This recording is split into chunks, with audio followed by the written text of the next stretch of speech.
Hi, I'm Jorgie with POC Culture. I'm so excited to get to interview you. We saw the film last night, and Yeah.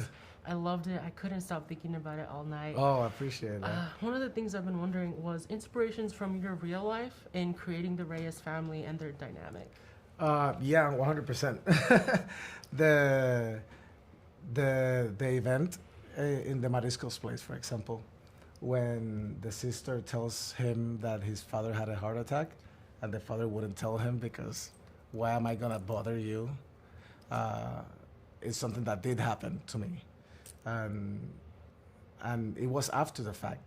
The thing is, like Garrett already wrote that, and where we were in pre-production, that happened to me. Like my sister was the one that called me to tell me, and I confronted my dad, and he's like, "But I'm fine." Like it was like almost the same. I felt like my father read the script. But yeah, I think like that is like the most verbatim experience that I've had, similar to the one in the movie. The way the family dynamics also work. Everybody busting each other's balls and bullying each other. Like for me, that is my family, 100%. Yeah, I really appreciated how like real the film was, representing Latino culture. Because I reacted so loudly to so many things. I was like, my family does that, and even with that, I went like, oh my god. And my editor was like, what? And I was just like, that's what we're like. So, with that too, how does it finally feel to get to share this with like the Latino audience, but also like you went to Mexico recently, and just how much people are gonna relate to those things? I mean, that's the hope, as a creator that one can get is like, first of all, the our community to be able to find pride in this first step of representation. Like I would never say this film encapsulates the totality of the Latino experience. We don't have time. It's a lot, but I do hope that it opens the doors for other people to tell their other stories because they all need to be heard. So for me, that is one thing that I hope it inspires, and at the same time, open the door for other communities that are not Latino to see us, to have curiosity.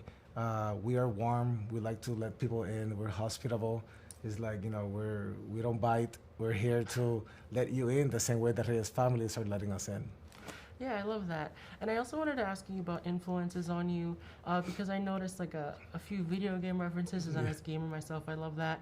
But also there was two things, like two animes that I feel like you reference, and I just wanted to ask you what kind of games and anime inspired you, if any.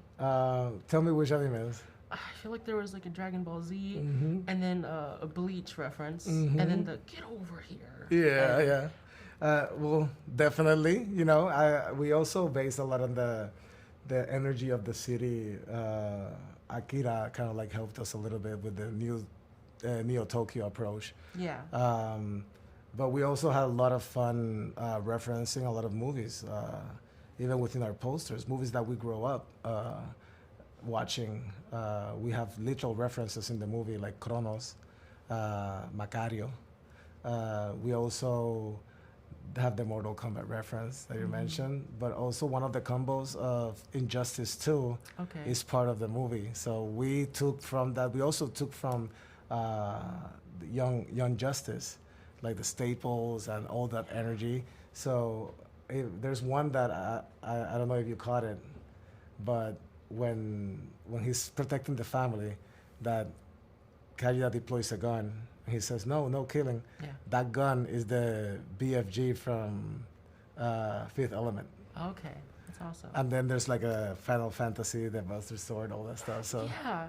yeah, That's awesome. it's a lot of fun. It was a lot of fun being able to be a kid again and play with the wish fulfillment of the things that I would have done when I was 12. Yeah, and you definitely created that feeling in me and the whole community. I think everyone's gonna resonate with this. So thank you so much for your time, and Thank you for you. making this movie. Like I was I appreciate crying it. at the end. I appreciate it so much. I hope people feel the same way.